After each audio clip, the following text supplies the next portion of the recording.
Hola, ¿qué tal, familia de Sal y Luz? Muchas gracias por estar aquí con nosotros. A nombre de todos los que formamos Sal y Luz, les doy la más cordial bienvenida a nuestro tema del día de hoy, la evangelización.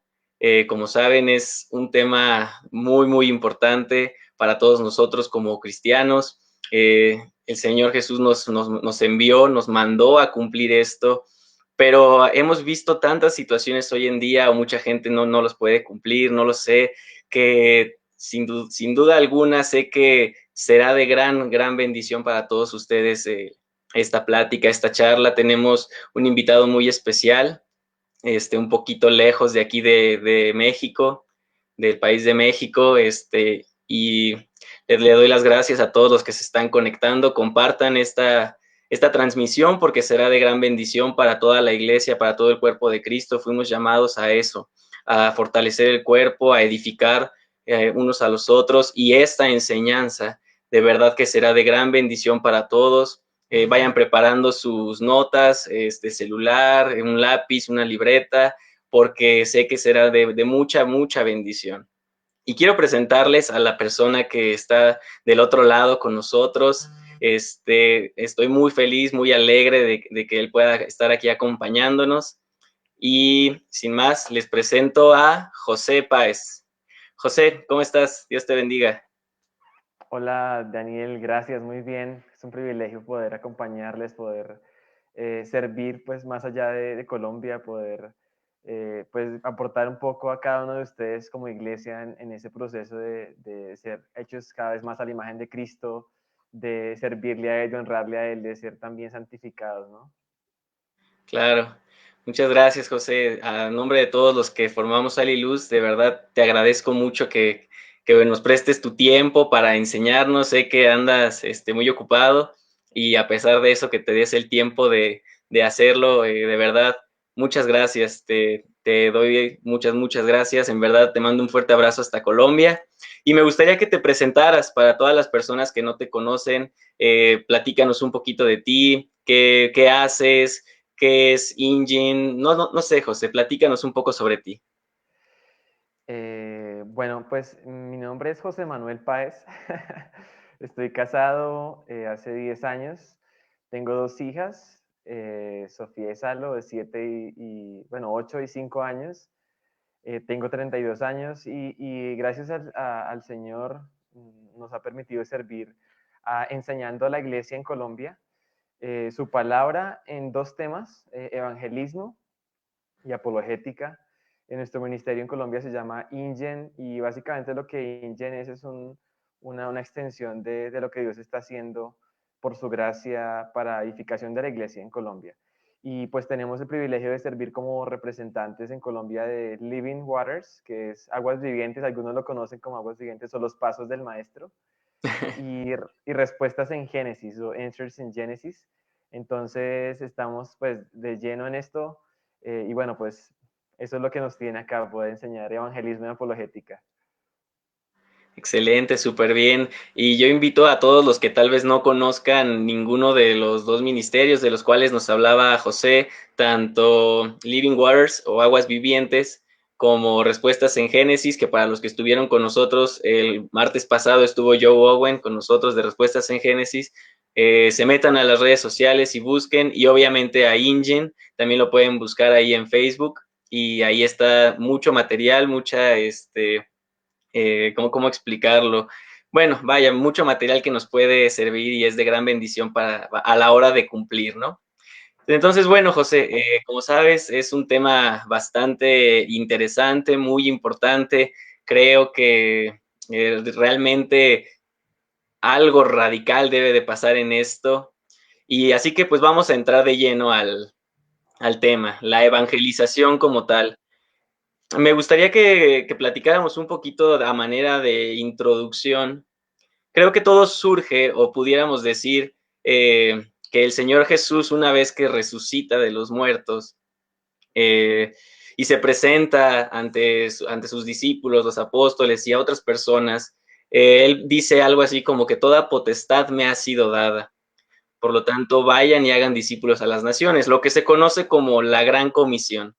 pero yo creo que hoy en día mucha gente, y quizá ya lo hayas escuchado, suelen llamarle la gran omisión, debido a que no todos estamos compartiendo el Evangelio. Y yo entiendo que pueden pasar muchas situaciones, ¿verdad? Miedo, temor, falta de preparación, entre mil otras cosas.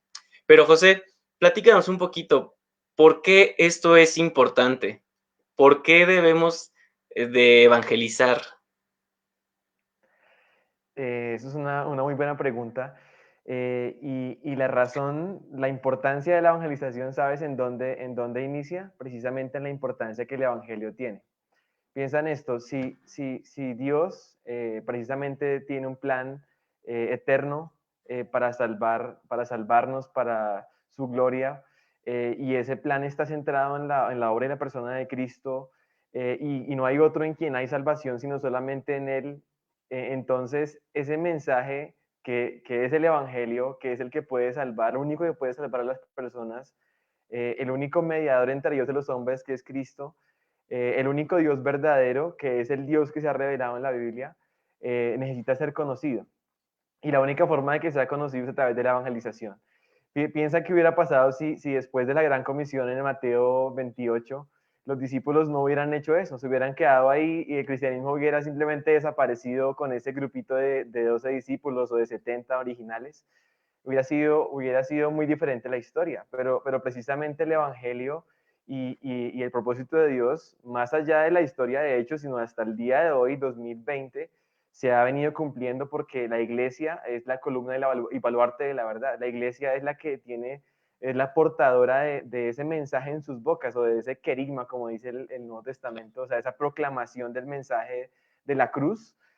Y por eso la evangelización es algo debe estar en primera prioridad. Lamentablemente, uno cuando ve la dinámica de las iglesias y las estadísticas, por ejemplo, Ray Comfort dice que solamente basado en unos libros de evangelización, unas estadísticas, que solamente el 2% de los cristianos comparte su fe.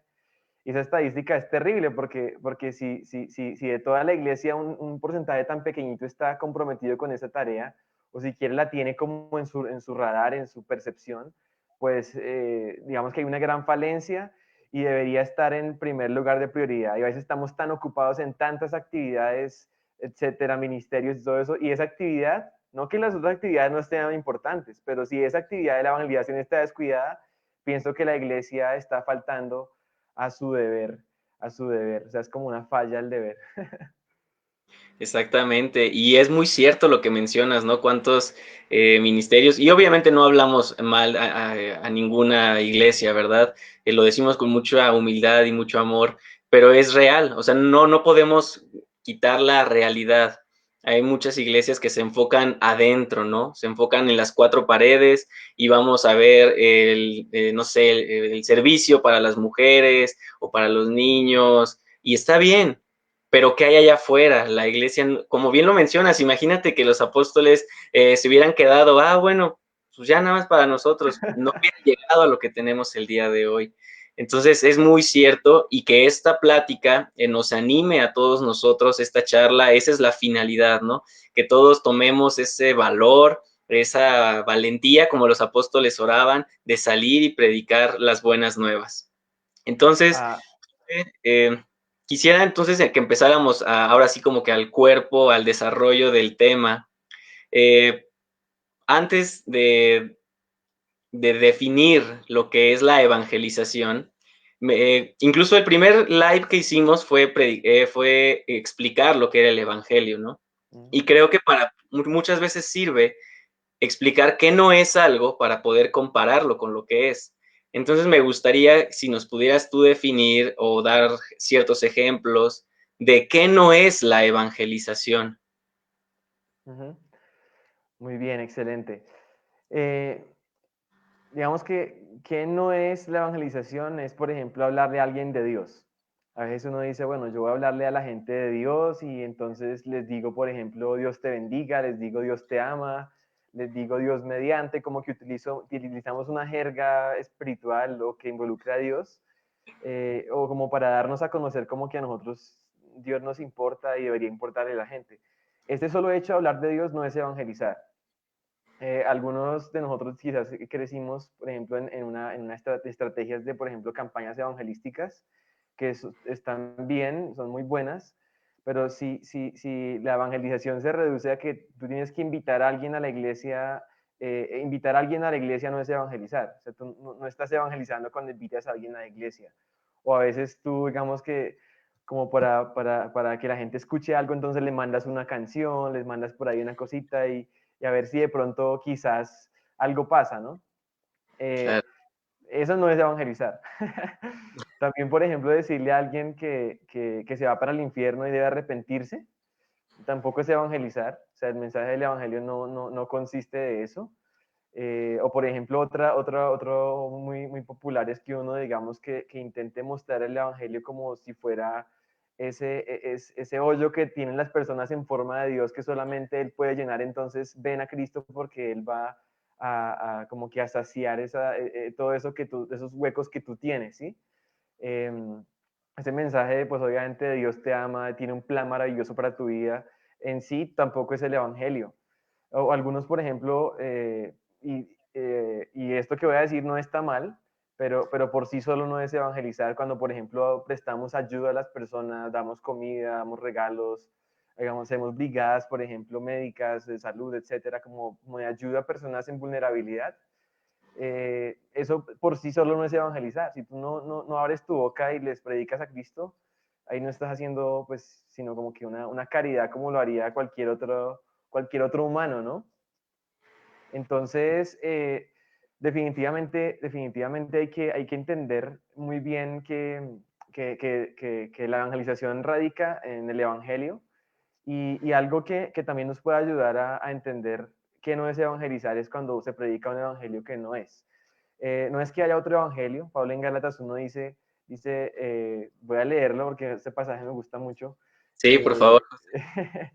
dice ahí, si ustedes tienen sus Biblias, sean digitales, Gálatas 1. Precisamente la carta de Gálatas se trata de que los Gálatas se han alejado del Evangelio, se han alejado de la gracia, en este caso por el legalismo y por volverse como a las obras de la ley, pero ese principio aplica todavía para otras versiones que pueden ser falsas del Evangelio. Entonces dice ahí en versículo 6, 1:6, dice, me maravillo de que tan pronto se hayan abandonado al que los llamó por la gracia de Cristo para seguir un Evangelio diferente, que en realidad no es otro evangelio, solo que hay algunos que los perturban y quieren pervertir el evangelio de Cristo. Pero si aún nosotros o un ángel del cielo les anuncian otro evangelio contrario al que les hemos anunciado, sea anatema. Como he dicho antes, también lo repito ahora, si alguno les anuncia un evangelio contrario al que recibieron, sea anatema. Entonces fíjate que ahí Pablo repite varias veces la palabra un evangelio diferente, un evangelio contrario, y definitivamente ese evangelio un evangelio distinto no es el evangelio. Y esos evangelios, si se predican, pues eso no es evangelizar, son evangelios falsos y que van a traer como resultado no salvación, sino más bien falsos conversos. Eh, nos convertiría en ciegos, guías de ciegos, nos, realmente nos pondría más bien en la posición de poder, de engendrar más bien a falsos conversos en lugar de a verdaderos convertidos. El Claro, Evangelio bíblico, el Evangelio es el poder de Dios para salvación de todo aquel que cree, dice Romanos 1. Pero un Evangelio diferente no tiene poder para salvación. Quizás para llenar iglesias, probablemente, o para llenar, no iglesias, para llenar auditorios, así es. probablemente, pero no para traer la salvación y la conversión a las personas. Y quisiera mencionar una versión muy popular del Evangelio en nuestros países, en nuestra cultura digamos que muy sentimentalista, muy emocionalista, muy humanista, centrada en el hombre, y es el Así es. Evangelio de la felicidad. Diría que es como tan bonito que no parece tan agresivo, pero diría que es muy agresivo, es muy dañino, y básicamente es como la idea de que la gente se acerque a Cristo para mejorar sus problemas, porque Cristo puede mejorar su vida, etcétera. Y realmente cuando responden por esa motivación, pues realmente vamos a tener probablemente falsos conversos. Y Ray Comfort, el fundador de Los Pasos del Maestro, de Living Waters, él da un ejemplo, una historia que a mí me parece muy diciente en cuanto a esta primera parte del Evangelio de la Felicidad. Y dice, imagínate que hay dos pasajeros en un avión. Al primer pasajero se le da un paracaídas con la promesa de que le va a mejorar su vuelo. Él no entiende eso cómo puede ser posible, pero en todo caso decide probar.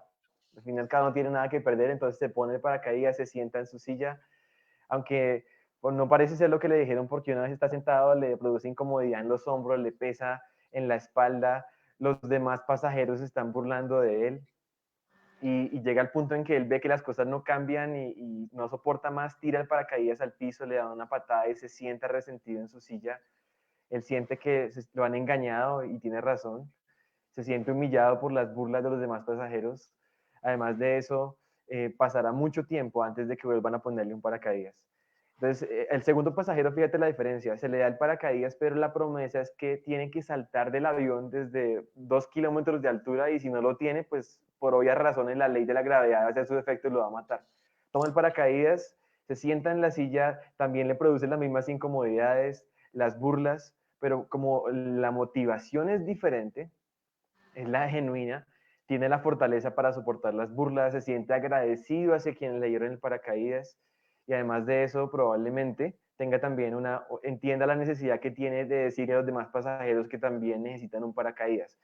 Si ustedes se fijan en este ejemplo, la motivación y el resultado, la razón por la que él tomó el paracaídas tiene mucho que ver con los resultados. Y no sé si ustedes conocen gente que probablemente fue en cristiana, entre comillas, que supuestamente hizo una oración, fue a la iglesia, etcétera, probó el cristianismo y no le funcionó. Y ahora dice que eso no funciona, que él ya sabe que qué se trata y realmente no es lo que dicen, etcétera. Probablemente sean personas en este estado y llegan a estar peor de lo que estaban antes, o sea, quedan en un estado postrero peor del primero. Entonces, y fíjate esto, ahora enfrentándonos a las dificultades de la vida que el cristianismo no nos oculta, sino que nos dice de manera directa, no como una letra pequeña por ahí, como chiquitita en el contrato del discipulado, sino como algo explícito, nos damos cuenta de que el cristianismo no se trata necesariamente de un jardín de rosas, sino se trata posiblemente, sí, efectivamente, bíblicamente, del gozo de la paz de Dios, pero posible aún en medio del valle de sombra de muerte, en medio de un horno de fuego o de un pozo de león o de la persecución o de situaciones que quizás no sean las que la felicidad nos podría decir en términos humanos. Ahora, aplicando una última cosa de este ejemplo del avión, fíjate lo siguiente, si por ejemplo esta persona está en el avión y al segundo pasajero, una azafata se tropieza en medio del pasillo, le riega una taza de tinto caliente en las piernas, él pega un grito de dolor, las piernas le quedan rojas de la quemadura. Es algo real, no es una ilusión, ¿cierto? Pero eso no significa que él va a coger el paracaídas y lo va a tirar al piso y le va a dar una patada como dice el primero. No tiene nada que ver, ¿sí? No tiene nada que ver. Entonces, fíjate cómo en lugar de nosotros estar predicando que Cristo mejorará tu vida o mejorará tu vuelo, deberíamos estar predicando lo que predicó Pablo en Hechos 17, que Dios ha pasado por alto los tiempos de nuestra ignorancia, pero ahora manda a todos los hombres en todo lugar a que se arrepientan. ¿Por qué? Porque ha establecido un día en el cual juzgará al mundo con justicia y lo hará a través de aquel que levantó entre los muertos, que es Cristo. Y por eso deben arrepentirse y creer en Él. Entonces, fíjate cómo como una inversión del mensaje que lo hace relevante. Y más bien cuando una persona, por ejemplo, responde por esa motivación del plan maravilloso, de la felicidad, normalmente viene sin arrepentimiento. O sea, Claro. nunca se le habló de pecado, de hecho, ¿sí? O, por ejemplo, otra versión que también hay que mencionarla, muy común en nuestros países latinoamericanos, pues por nuestro trasfondo católico romano, también puede ser el legalismo. O sea, que Sí. estemos predicando un evangelio basado en las obras, basado en una cantidad de cosas que tienes que cumplir y hacer, y ahí también estaríamos, pues, caídos de la gracia, como dice Pablo en Gálatas. Así es, ¿no? Y realmente, digo, si nos basáramos en compartir un evangelio de la felicidad, como bien lo mencionas, y que sabemos, abunda en la iglesia, tristemente, entonces Dios odiaba al apóstol Pablo, ¿no? O sea, todas las cosas que él vivió, si se trata solo de ser feliz, lo odiaba entonces. Entonces yo creo que esto que nos mencionas eh, puede llegar o alguien quizá pueda llegar a pensar, ay, pero no es para tanto. Pero es muy cierto y de verdad me gustaría comentarles algo rapidísimo. Yo le prediqué una vez el Evangelio a un amigo. Él estaba pasando por muchos problemas. Obviamente yo no sabía compartir bien el Evangelio, yo solo quería pues que él se diera cuenta de la paz que yo sentía, de lo que yo tenía. Eh, y resulta que, pues obviamente yo le dije, mira, repite esta oración, tu vida va a cambiar. Yo tristemente pues, hice una pésima obra de evangelismo ahí. Él repite una oración y me dice, es que no siento nada, no siento nada diferente. Y yo, no, pero mira, vas a ver que poco a poco tu vida va a ir cambiando, ¿no? Y no, la verdad es que no. Y él me lo dijo, ¿sabes qué? Mira, yo pues te creí, pero no cambió nada. Al contrario, los problemas siguieron. Y creo que hasta más. Entonces, la verdad, pues lo que tú decías, probé el cristianismo y no me funcionó, por lo tanto no lo quiero. Y Quedó ahora, ¿qué vacunado. pasa? Uno queda vacunado en contra del Evangelio, ¿no? Y tristemente, por nosotros no conocer o dejarnos llevar por los métodos que la iglesia moderna quiere dar a compartir, ¿no? Pero creo que, como bien mencionabas, Pablo, lo que hizo en Atenas ante un grupo de personas sabias, de los estoicos, de aquellos famosos pensadores de la escuela de Platón y todos ellos, y que él les comentó esa manera de evangelizar, ¿no? Entonces, de verdad, esto a todos los que están del otro lado escuchando, se los compartimos con mucho amor, de verdad. Es muy delicado la manera en la que nosotros predicamos. Muchas veces queremos no vernos tan, ¿cómo decirlo?, juzgones o no vernos tan Horrible. religiosos también puede ser, y no queremos usar ciertos términos, ¿verdad? Como pecado, arrepentimiento y demás, pero no nos damos cuenta que no estamos viendo el daño que podemos causar. Y gracias también por los ejemplos que nos diste, son realmente enriquecedores. Sabemos, como lo dijo Jesús, ¿no? En esta vida habrá aflicción, pasaremos muchas cuestiones difíciles, pero confiando en Él, es la mentalidad que tenía la segunda persona con el paracaídas, ¿no? Sabía que en un momento lo iba a usar y eso es lo que nos ayuda. Entonces, con esto, José, ahora sí entonces, ¿qué es la evangelización? Bueno, pues la evangelización es predicar el evangelio. Yo creo que hay que dejarlo así de simple. Es la proclamación del evangelio. Digamos, en el Nuevo Testamento hay dos palabras que se usan como o son palabras diferentes que se usan para distinguir lo que es la proclamación, que es querigma, y otra que es didaque, que es como la instrucción ya propiamente de las personas, ¿no? O sea, como el discipulado y el evangelismo, algo así. Y la evangelización tiene que ver con la proclamación del evangelio, del mensaje de Cristo. Y quisiera para esto precisamente leer, o que pudiéramos leer Romanos capítulo 10, porque hay algo, ahí entendemos qué es la evangelización y por qué nosotros somos parte esencial de la evangelización. O sea, a pesar de que Dios es soberano, de que la salvación es de Él, de que es el Espíritu Santo el que convence a las personas, no nosotros, de que es por gracia que somos salvos y por la fe, también es cierto que Dios nos usa a nosotros. O sea, nosotros somos un medio de la salvación. A veces de pronto uno dirá, no, pues el Señor se encargará de salvarlos a los que han de ser salvos conmigo o sin mí, ¿no?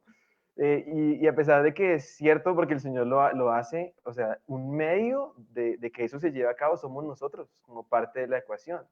No porque Dios dependa de nosotros, sino porque Dios nos da el privilegio de ser parte de eso. Y así Él lo ha querido. Entonces quisiera que leyéramos Romanos 10 y después mirar algunos ejemplos de evangelización y cómo Dios precisamente utiliza a personas, nos puede utilizar a nosotros para llevar para salvación de otros. Es lo que dice Romanos 10:9, ese es un versículo muy conocido, dice, si confiesas con tu boca que Jesús es el Señor y crees en tu corazón que Dios le resucitó de entre los muertos, serás salvo. Porque con el corazón se cree para justicia y con la boca se confiesa para salvación. Pues la escritura dice, todo el que cree en él no será avergonzado, porque no hay distinción entre judío y griego, pues él mismo es Señor de todos, abundando en riquezas para todos los que le invocan, porque todo aquel que invoque el nombre del Señor será salvo, dice, está citando Joel 2:32. Y mira lo que dice Pablo ahí, ¿cómo pues invocarán a aquel en quien no han creído? ¿Y cómo creerán en aquel de quien no han oído? ¿Y cómo oirán sin haber quien les predique? ¿Y cómo predicarán si no son enviados? Tal como está escrito, cuán hermosos son los pies de los que anuncian el Evangelio del bien. Sin embargo, no todos hicieron caso al Evangelio porque Isaías dice, Señor, ¿quién ha creído a nuestro anuncio? Así que la fe viene del oír y el oír por la palabra de Cristo. Entonces, efectivamente, el Señor es el que puede resucitar a los muertos, puede traer a un muerto espiritual a la vida, pero el Señor utiliza precisamente que ellos puedan escuchar la proclamación del Evangelio para que puedan tener fe para ser salvos. Yo lo que veo acá en el pasaje es que cuando dice ahí, ¿cómo dirán eso? Sin haber quien les predique, se refiere a los oídos físicos, usted se refiere a escuchar el Evangelio, a que se ha predicado el Evangelio. Y algo que tenemos que darnos cuenta acá y es que en nosotros no está la salvación, no es nuestra responsabilidad que la persona crea, eso le corresponde, su responsabilidad y es la obra de Dios, pero nuestra parte sí está predicar. Y sabemos que algunos no van a creer a la predicación del Evangelio, aquí ya lo dice, ¿cierto?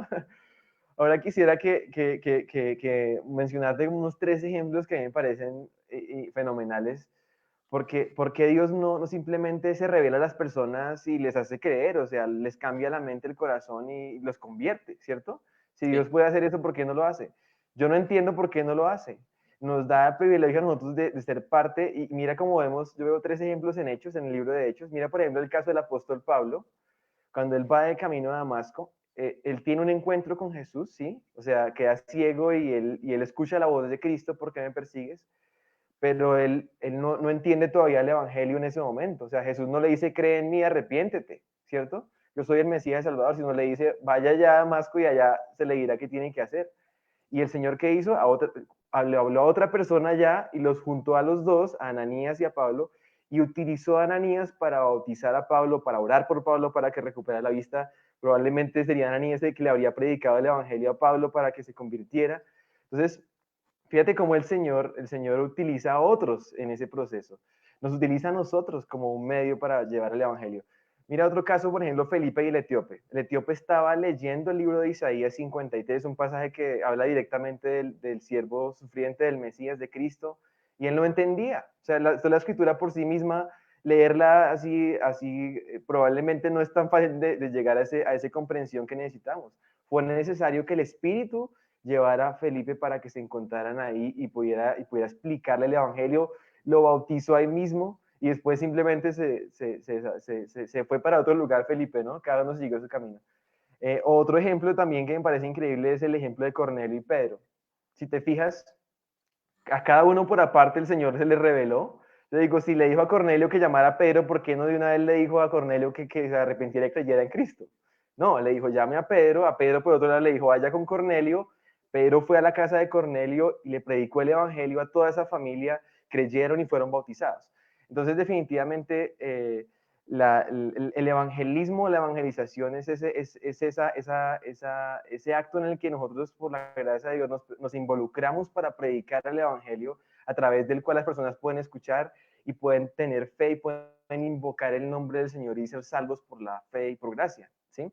Entonces, realmente es algo que nos compete a todos, no es una cosa de allá de otros, ni allá del vecino, ni del pastor, o de pronto del líder de la iglesia, sino es algo que me compete a mí mismo como cristiano, como testigo de Cristo, ¿no? claro. ¿No? Y realmente eh, cuando empezamos a vivir en ese, no sé, deseando compartir el Evangelio, ¿no? Yo creo que esos casos, esos encuentros, como nos lo platicabas, comienzan a suceder, ¿no? Pero yo creo que también algo importante que podríamos mencionar es que, digo, me estaba acordando, quizá este punto queda en el que no es evangelización, pero ahorita que te escuchaba y recordé algo, eh, que muchas veces también cuando no comprendemos qué es la evangelización, podemos forzar a las personas, ¿no? A que repitan una oración o llevarlas como que a ese punto de, no, es que tienes que hacer esto. y eso hasta puede causar molestia, ¿no? Eso es por un lado, pero cuando creo que somos fieles a la palabra y a la enseñanza de Cristo y nos dejamos guiar, vaya, por su espíritu, y simplemente como Pablo, ¿no? Yo predico a Cristo y a este crucificado, vemos no sé, tenemos una paz, vaya, descansamos en que es Él quien abrirá los oídos y el corazón de las personas, ya que no sé si a ti te pasó, José, pero a mí me llegaba a pasar que cuando yo no entendía que era el Señor el que abría los corazones, yo sentía una carga, es que cómo les hago entender, es que tengo yo que hacerles entender, y me enfocaba tanto en pleitos o en discusiones por mostrarles la verdad, porque yo quería yo convencerlos. Entonces creo que también descansar en la soberanía de Dios, como lo decías, pero saber que somos un instrumento para la proclamación del Evangelio como tal. Entonces, eso, o sea, definir el Evangelio y hablarlo y esperar en el Señor. Y con esto, el Señor Jesús,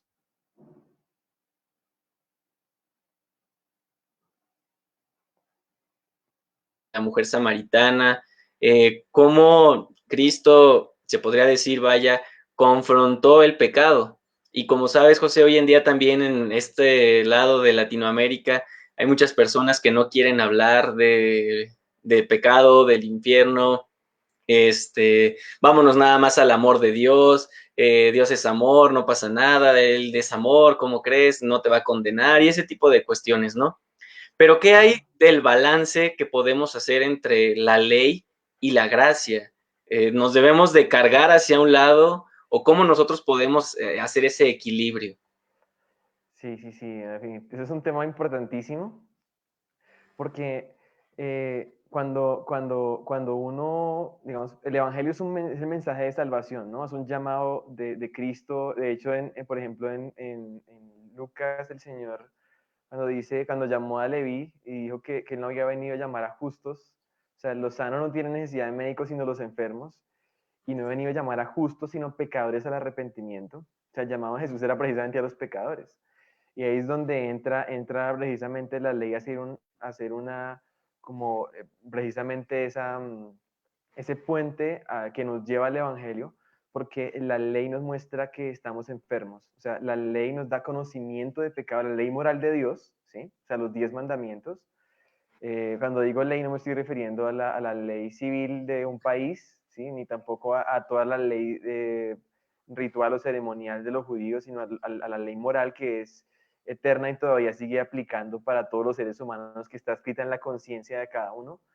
Entonces, digamos que el punto es que las personas por naturaleza se autojustifican, o sea, proclaman su propia bondad, se creen sanos, se creen que son buenas personas, que si hubiera un cielo, ellos irían ahí, que ellos no le hacen mal a nadie, ellos no matan, no roban. Además de eso, hablarles de arrepentimiento, pues como que ni hace sentido porque no se consideran tan pecadores. Antes ven a Dios como si fuera demasiado drástico al enviar gente tan buena como ellos al infierno.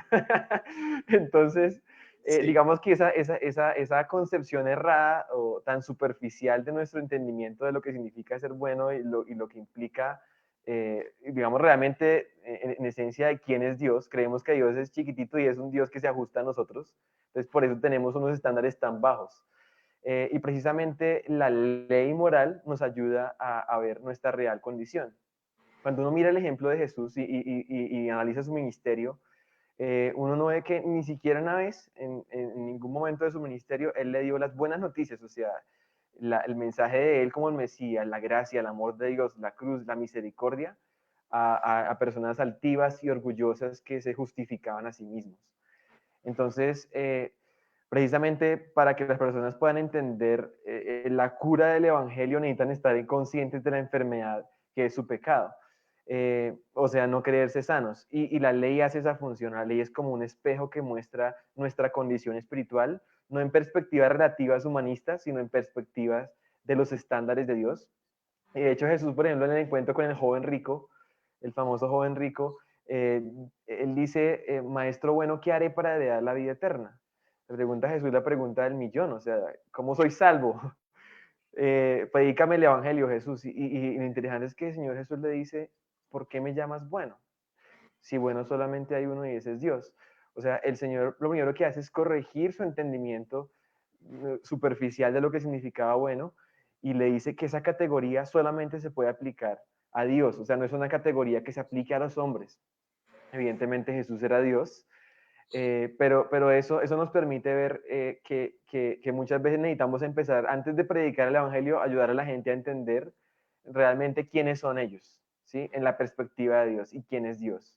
Y lo interesante es que Jesús en ese relato, eso está en Marcos 10, 17 o también en Lucas 18, dice ahí Jesús, es interesante porque le dice, ¿qué haré para heredar la vida eterna? O sea, él está diciendo, ¿qué tengo que hacer yo para heredar la vida eterna? Y Jesús responde, es como si tú tienes que hacer algo, entonces mira lo que tienes que hacer, es el perfecto. Y aquí están los mandamientos, conoces. Y le dice, no adulteres, no mates, no hurtes, no digas falso testimonio, no defraudes, honra a tu padre y a tu madre. Le dice varios de los 10 mandamientos.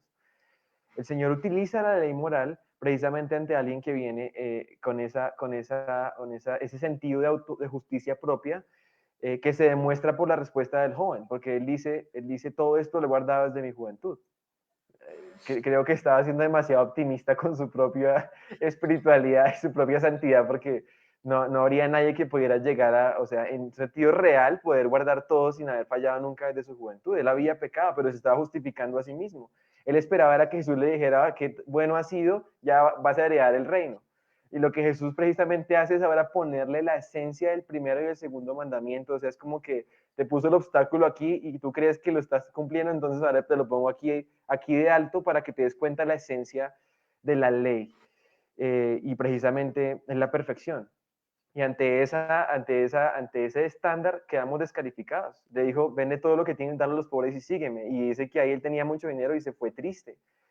La razón por la que Jesús dice esto, que podría ser una razón, uno diría que es bastante fuerte porque lo utiliza la ley, o sea, está como siendo un poco legalista, lo hace por amor, dice el pasaje. O sea, si ustedes leen ahí el versículo, dice que Jesús le dijo esto porque lo amó y le dijo eso. Entonces, realmente vemos cómo Jesús, al orgulloso, al altivo, utiliza y aplica la ley moral de Dios precisamente para quebrantarle, pero al humilde, aquel que viene en ese reconocimiento de la persona de Cristo y de su propio pecado, como el caso de Nicodemo, por ejemplo, en Juan capítulo 3, a la mujer samaritana, por ejemplo, a la mujer adúltera y a otros, el Señor les da el mensaje del Evangelio. Entonces, el evangelismo bíblico utiliza la ley para el soberbio, la gracia para el humilde, y precisamente esto tiene una conexión, así como tenemos un Antiguo y un Nuevo Testamento y no entendemos el Evangelio del Nuevo Testamento, la gracia, sino a la luz del Antiguo Pacto, o sea, vemos cómo él tiene sentido uno con el otro, vemos cómo Juan el Bautista primero vino para preparar el camino del Señor, predicando el arrepentimiento para perdón de pecados y predicando las demandas de la ley, para que después viniera Cristo y pudiera predicarnos y mostrarnos la gracia y el perdón de Dios a través de la obra que él mismo estaba haciendo.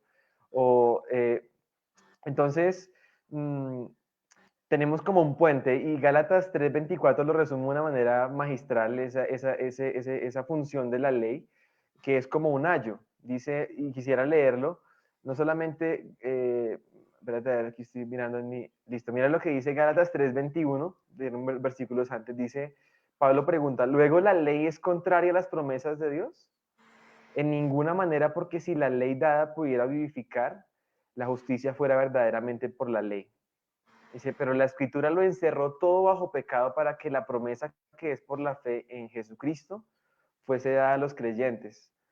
Pero antes que viniese la fe, dice, estábamos confinados bajo la ley, encerrados para aquella fe que iba a ser revelada.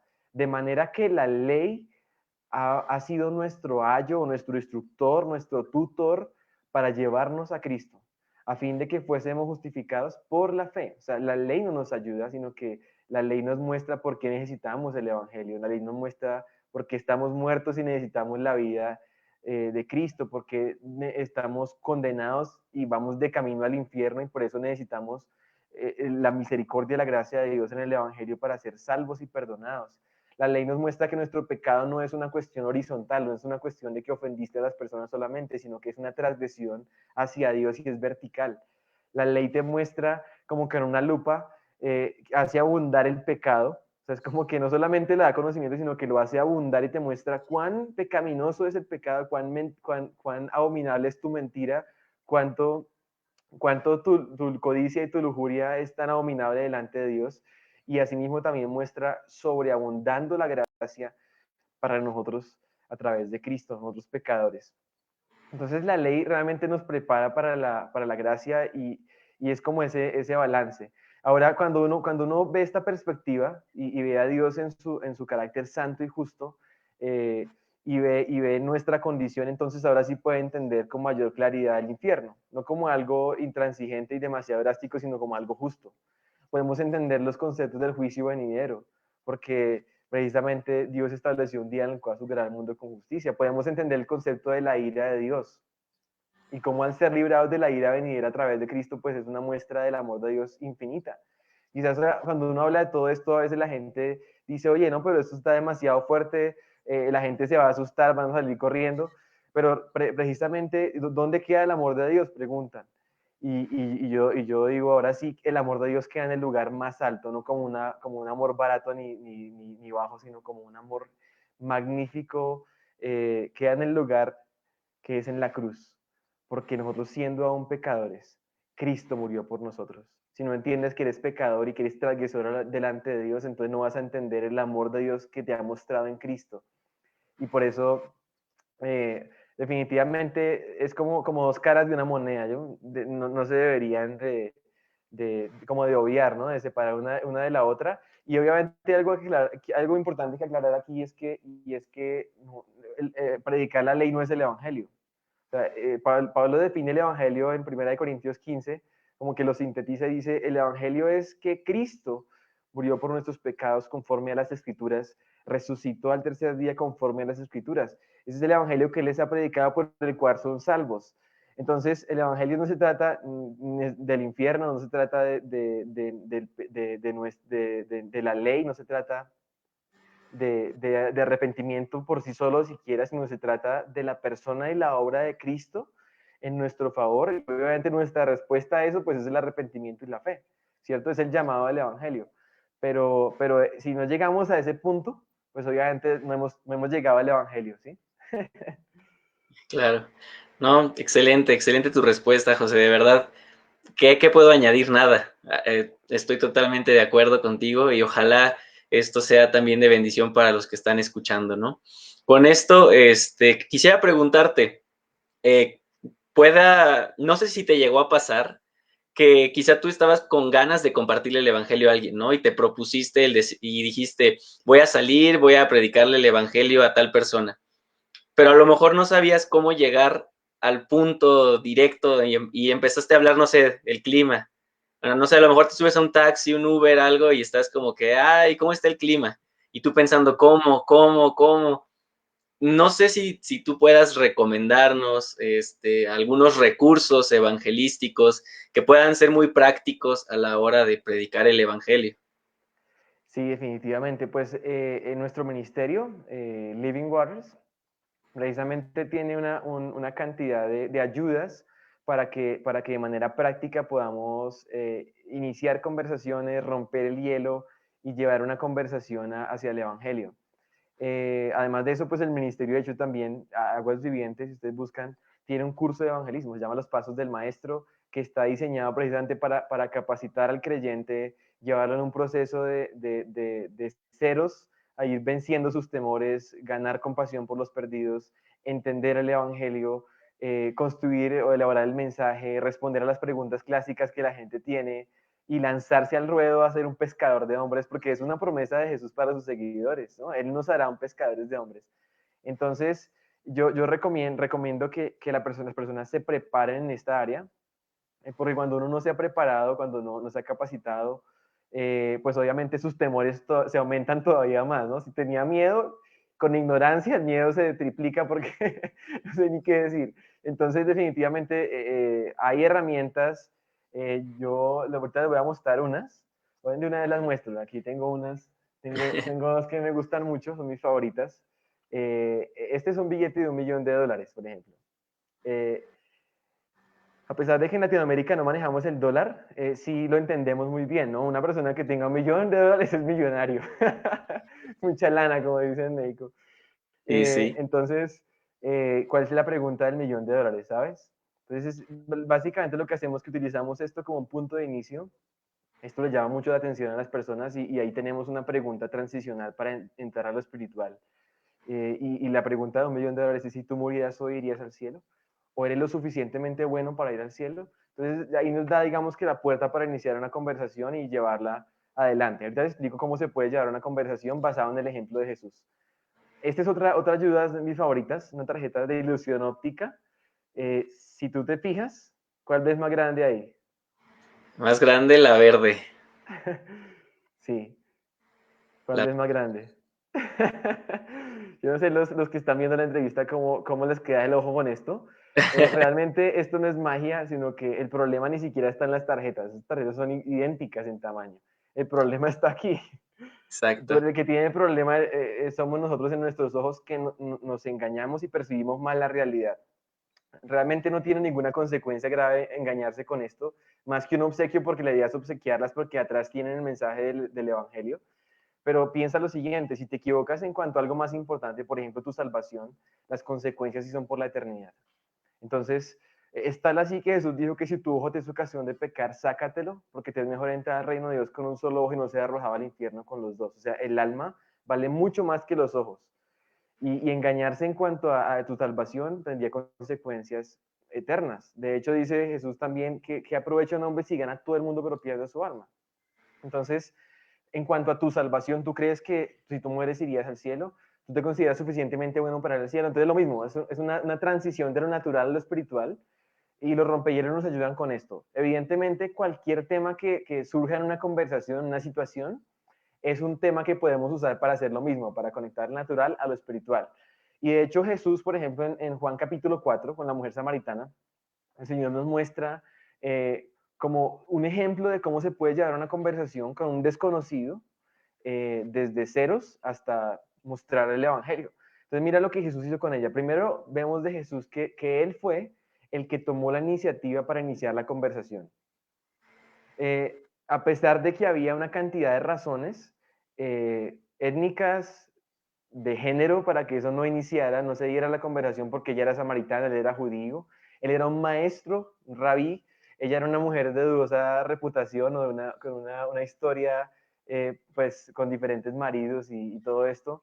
Probablemente eso su forma de vestir reflejaba su estilo de vida.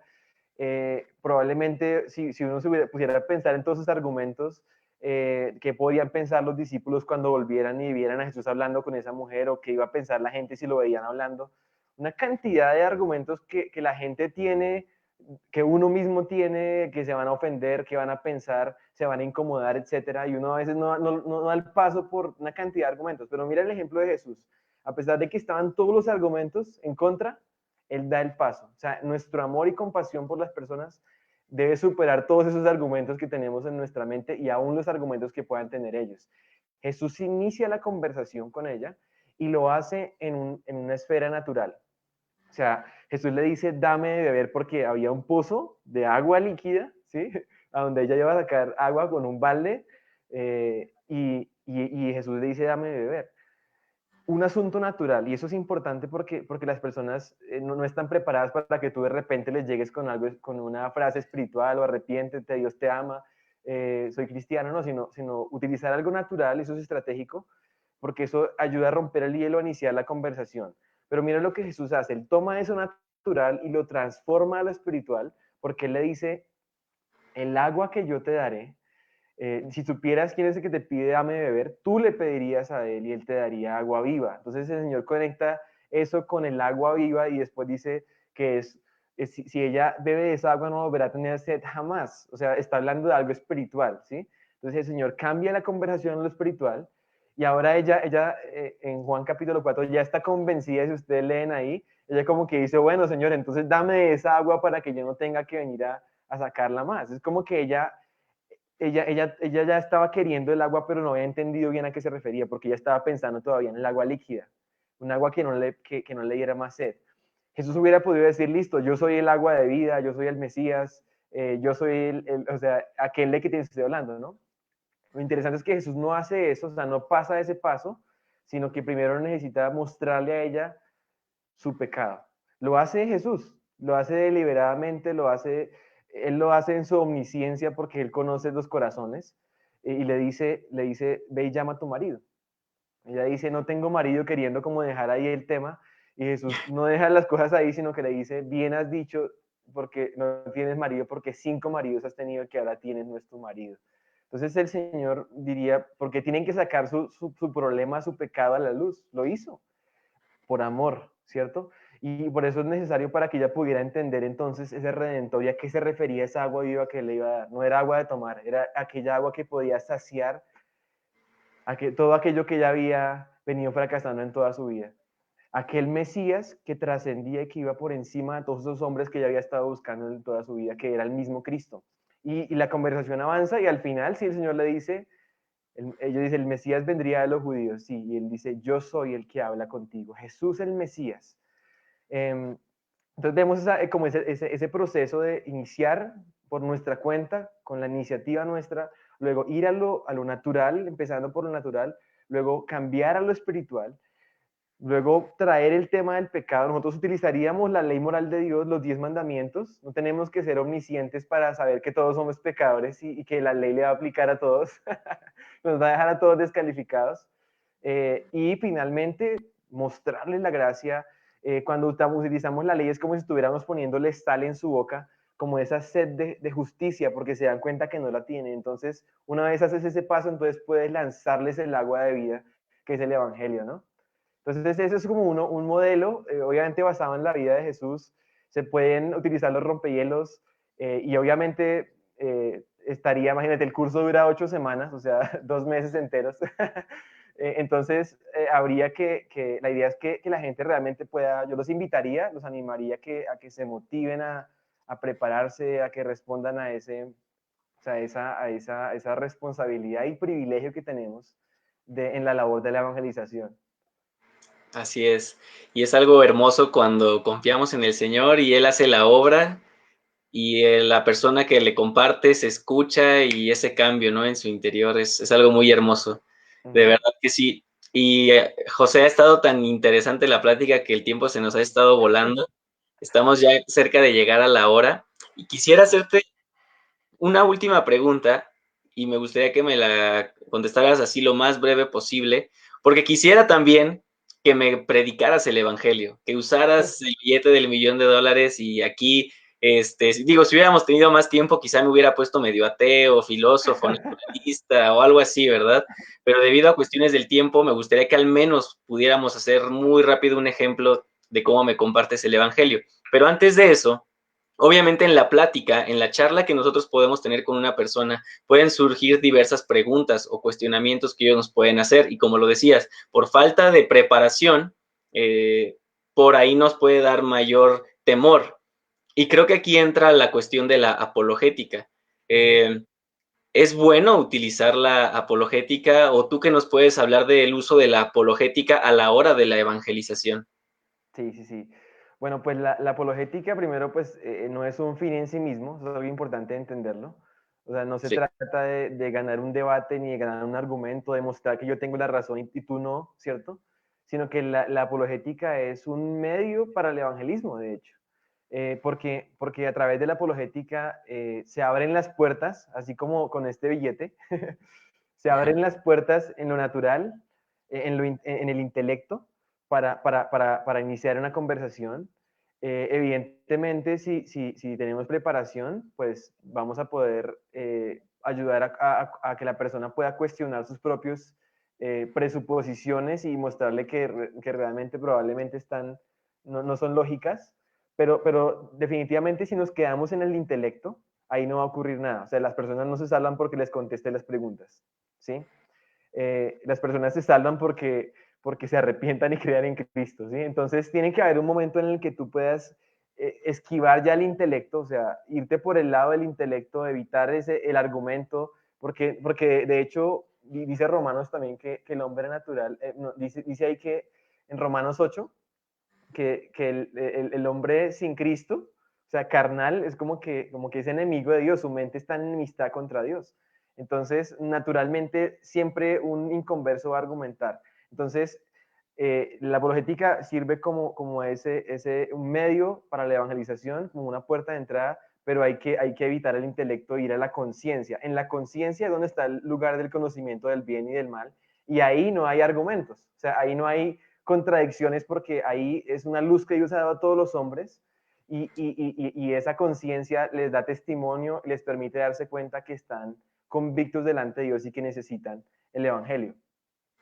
Muy bien. Entonces, podríamos decir rápidamente, una persona le estoy compartiendo y le digo, Cristo resucitó y me dice, no, yo no creo que Cristo haya resucitado. Comienzo una defensa y uso las evidencias, vaya, de la resurrección de Cristo, pero solamente para quitar, digamos, ese estorbo que yo tenía para poder llegar al corazón, que bueno, sabemos que es la obra del Espíritu Santo, ¿no? Ujú. Bien. Ahora, pues, ¿qué hacemos? ¿Hacemos una rutina rápida de evangelismo? Sí, sí, por favor. Bueno, pues la pregunta del millón. Si tú murieras hoy, si tú murieras hoy, te vas esta noche a la cama y ya mañana tu corazón deja de latir esta noche, ¿a dónde irías? ¿Irías al cielo o al infierno? No, pues yo creo que al cielo. ¿Y es porque te consideras una buena persona? Sí, pues es que yo creo que soy una muy buena persona y bueno, como todos, ¿no? De vez en cuando uno puede hacer ahí, la puede regar, ¿no? Digo, no soy perfecto, pero creo que no soy tan malo. Sí, definitivamente si te evalúas comparado con otros, siempre va a haber alguien que es peor que tú y tienes razón en eso, pero el estándar no son otros, sino es el estándar de Dios, son los 10 mandamientos. ¿Tú crees que has guardado los 10 mandamientos? Ah, no sé, creo que ni me acuerdo cuáles son. Bueno, te voy a ayudar. Hay un mandamiento que dice no mentirás. ¿Tú cuántas mentiras habrás dicho en toda tu vida? No, pues muchísimas. ¿Cómo le llamas a alguien que miente? Mentiroso. Hay otro mandamiento que dice no robarás. No sé si alguna vez has robado algo, no interesa el valor ni en qué momento de tu vida lo hayas hecho. Sí, yo creo que sí, cuando era niño. ¿Cómo llamas a alguien que roba? Ratero. Sí, o ladrón. En Colombia se dice ladrón. Y no te estoy juzgando, pero otro mandamiento dice no cometerás adulterio. Pero mira, Jesús dijo, cualquiera que mire a una mujer para codiciarla ya ha cometido adulterio con ella en su corazón. ¿Tú has hecho esto? Sí. Otro mandamiento dice no matarás. Y seguramente tú aquí dirás, no, yo quizás una mosca, un zancudo en mi casa. No lo sé, pero mira cómo es el estándar de Dios y cómo Dios mira el corazón, no solamente las acciones, y dice, Jesús dijo, oíste que fue dicho no matarás, pero yo les digo, cualquiera que odia a otra persona o insulta a otra persona es culpable de juicio de un homicida. ¿Tú has odiado a otra persona? Sí. Daniel, no lo hago con el ánimo de juzgarte porque yo no soy perfecto, pero según tú mismo has reconocido ser un mentiroso, un ladrón, un adúltero de corazón y un homicida en tu corazón. Y son solamente 4 de los 10 mandamientos. Si Dios te juzga en el día del juicio, ¿serías culpable o inocente? Culpable. ¿Y tu destino sería el cielo o el infierno? No, pues el infierno. Si es así, sería el infierno. Sí, y es así. De hecho, dice la Biblia que está establecido para todos los hombres que mueran una vez y después el juicio. ¿Y eso te preocupa? ¿Habías pensado, habías considerado que realmente no es que vas para el cielo, sino si murieras hoy irías al infierno? No, la verdad es que yo pensé que todos nos íbamos a ir al cielo porque pues Dios es amor y es bueno. La verdad no lo había pensado. Ahora que me lo comentas, pues me causa un poco de preocupación. Sí, de hecho, hemos tenido una idea muy baja de Dios. El primer mandamiento dice, no tendrás dioses ajenos delante de mí. Y normalmente nosotros, o no te harás ídolos, el segundo. Y nosotros hemos hecho también una violación a ese mandamiento, porque nos hacemos un Dios tan pequeño a nuestra imagen, que se acomoda a nosotros, que no nos enviaría al infierno, que no ve el pecado como con la gravedad que realmente tiene, y nuestro Dios es santo, que no dejará sin castigo al culpable y que pondrá a los mentirosos en el lago de fuego.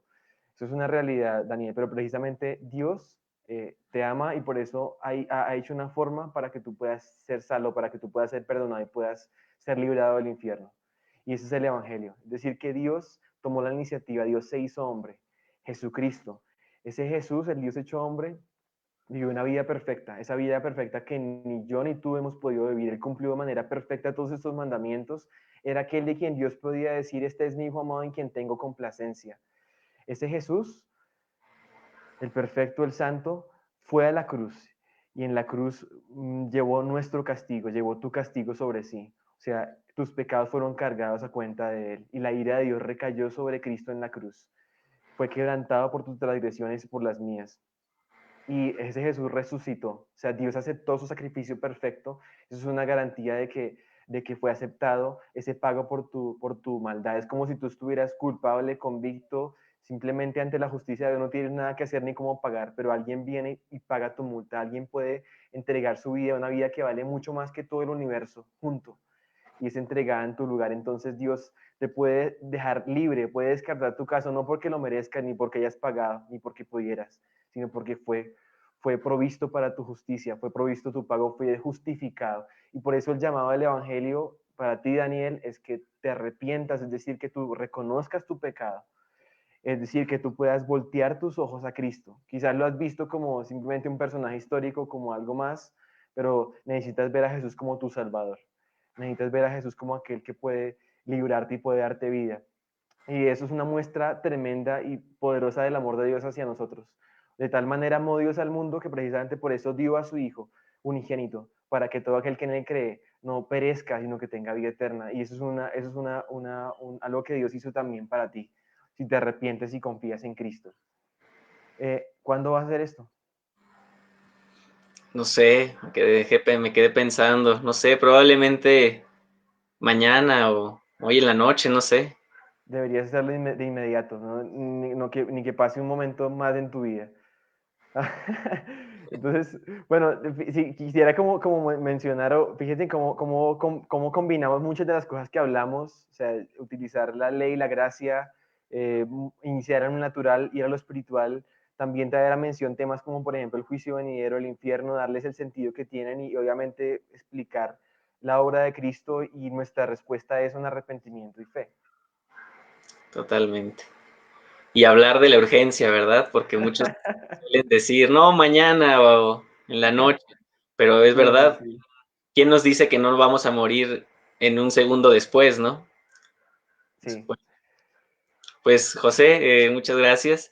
Aprecio mucho tu tiempo nuevamente. Quizá nos extendimos un poquito más de la hora, pero al menos para mí fue de gran bendición.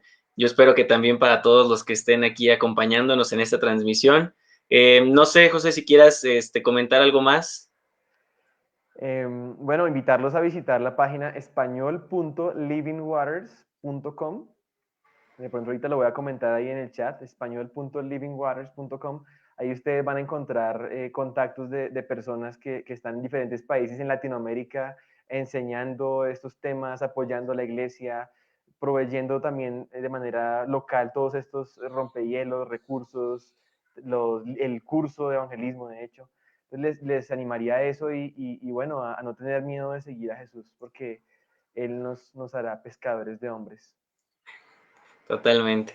Bueno, José, pues muchas gracias. De verdad, a nombre de todos los de Sal y Luz, agradecemos mucho por tu tiempo, por tus enseñanzas y que Dios te bendiga y cualquier cosa, esperamos volvernos a ver y que en otra ocasión estés aquí con nosotros.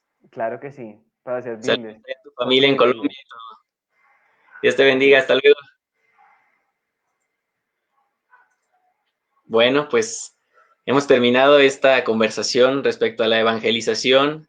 Me quería poner yo un poquito más rudo a la hora de que me compartiera el evangelio, porque normalmente es como solemos ver que la gente se pone un poquito afuera, ¿verdad? Debido a cuestiones del tiempo ya no nos alcanzó, pero simplemente quiero recordarles, fuimos llamados a compartir el evangelio, fuimos llamados a cumplir con la gran comisión, predicar el evangelio, a ser discípulos. Y gracias a José porque nos explicó y nos enseñó, nos dio recursos para poder hacerlo. No hay que temer, no hay que preocuparnos por lo que pueda decir la gente. Nosotros lo hacemos por amor. Quizá nos puedan decir, me estás juzgando, quizá puedan decir mil cosas, pero nosotros lo hacemos por amor, porque sabemos lo que hay después de la muerte y los hechos históricos también respecto a la resurrección de Cristo nos lo muestran.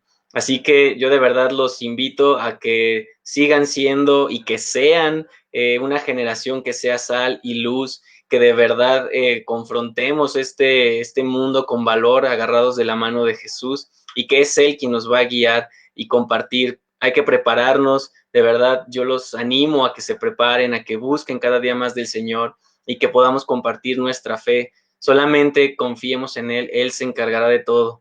Así que muchas gracias a todos los que han estado aquí con nosotros. Les mando saludos a todas las iglesias que nos han estado acompañando, a las iglesias de Sal y Luz, Koinonia, One Church, Dios es Amor, Jehová Nisi, Roca Viva, Punto Viña, la iglesia bíblica de Nueva Vida en Querétaro, la iglesia de José, se me olvidó preguntarte, allá en Colombia, la iglesia en Tijuana, Nueva Vida. Un saludo a todos, la iglesia en Coacalco, Filadelfia, y bueno, saludos aquí a todos los que nos están escribiendo. Pati Soto en Sonora. Pati, un fuerte abrazo. Y bueno, a todos les mando un muy fuerte abrazo. Muchísimas gracias por estar aquí con nosotros. Que Dios los bendiga y nos estamos viendo la siguiente semana, martes y jueves. Aquí los esperamos. Bendiciones.